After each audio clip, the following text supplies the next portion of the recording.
الله أكبر الله أكبر الله أكبر الله أكبر.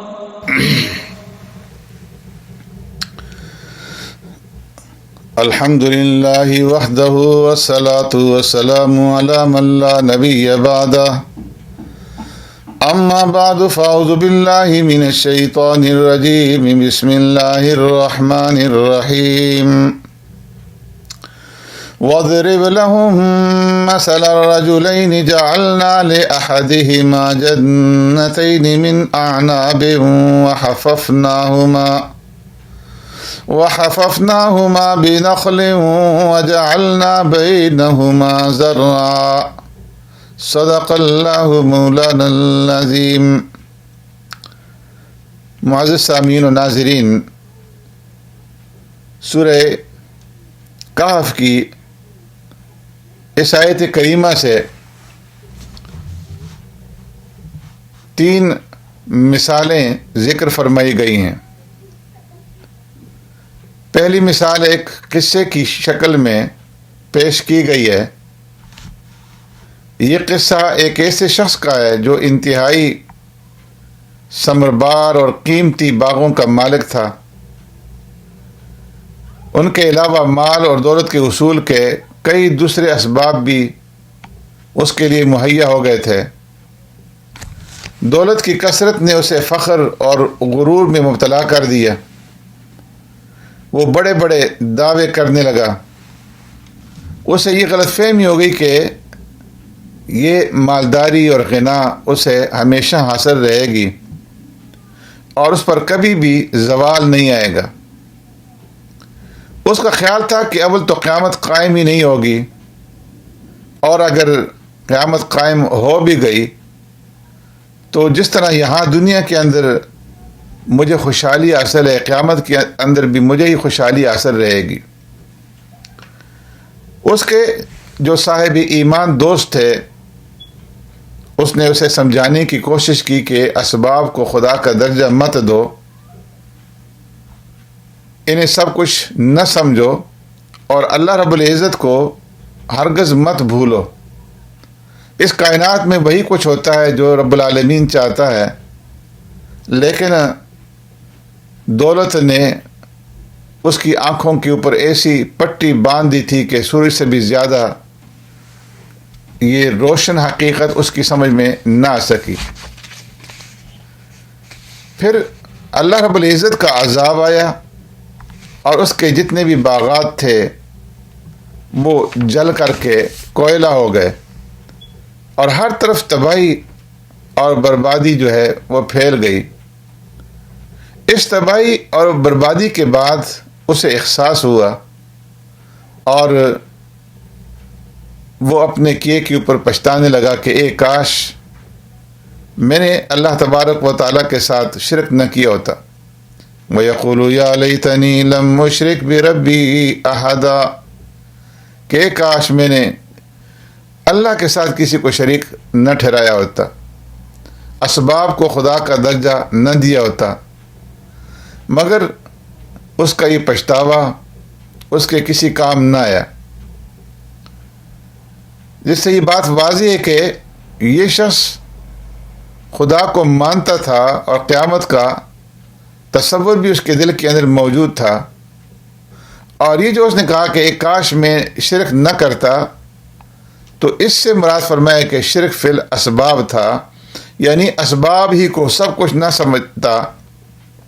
اور مسبب الاسباب کو اگر میں نہ بھلاتا تو میرے ساتھ آج یہ معاملہ نہ ہوتا. اگر بے لاگ تجزیہ کیا جائے تو ہم یہ اعتراف کرنے پر مجبور ہو جائیں گے کہ غیر مسلم تو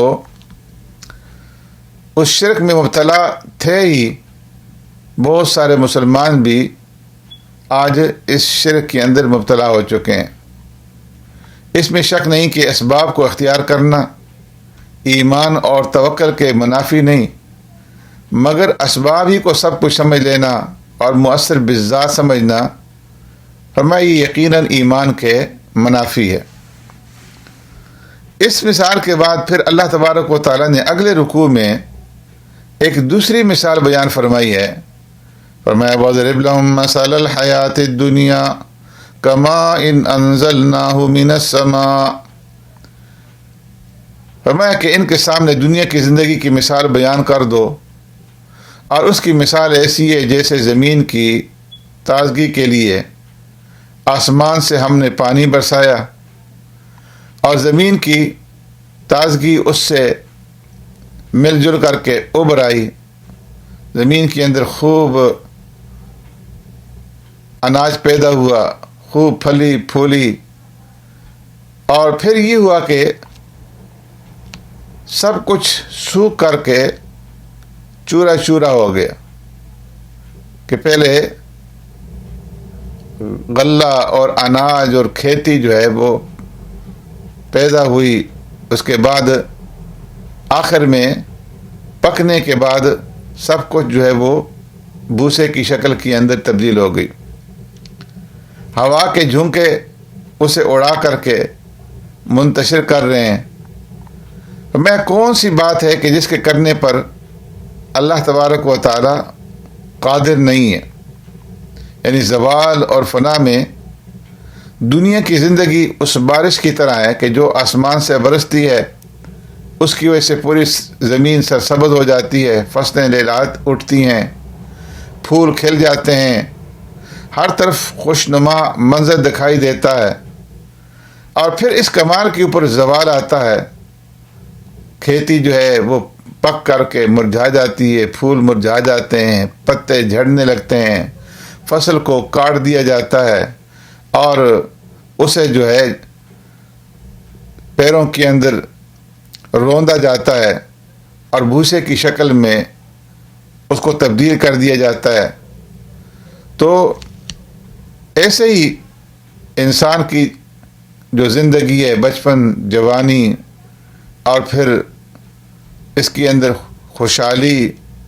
عیش اور عشرت کی، مال اور دولت کی یہ ساری صورتیں جو ہیں یہ سب عارضی ہیں۔ تو ان نعمتوں کی وجہ سے صرف جاہل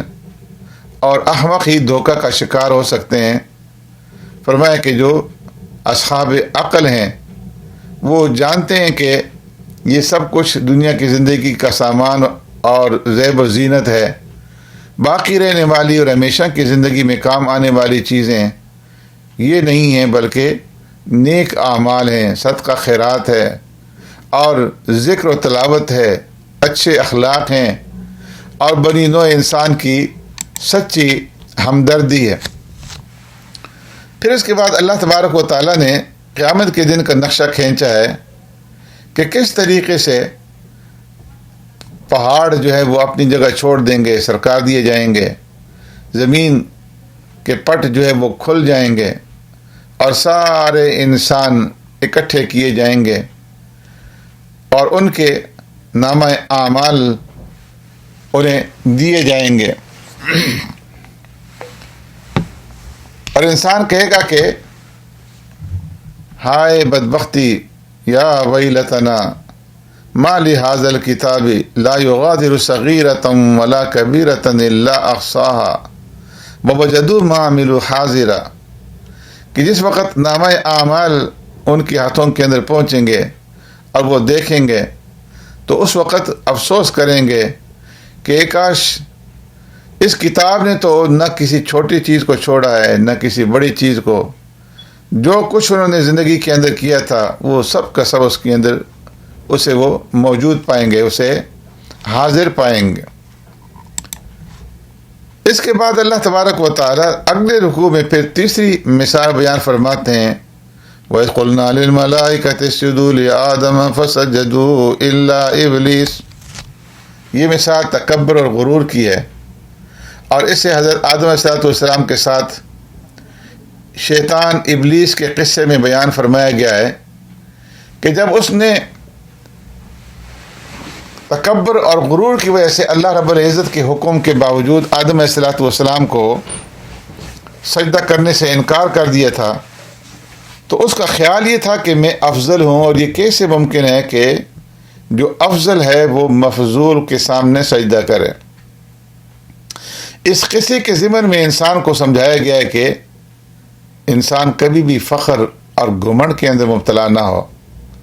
اور اللہ کے حکموں کے سامنے اپنی منطق نہ لڑائے، بلکہ بندگی کا تقاضا یہ ہے کہ جو حکم ملے بغیر کسی ہیل اور حجت کے اس حکم کے سامنے اپنا سر جو ہے وہ خم کر دے۔ اس کے بعد پھر حضرت موسیٰ اور حضرت خضر علیہ السلام کا واقعہ بیان فرمایا گیا ہے۔ سبحانک اللہم و بحمدک نشہد ان لا الہ الا انت نستغفرک و نتوب الیک۔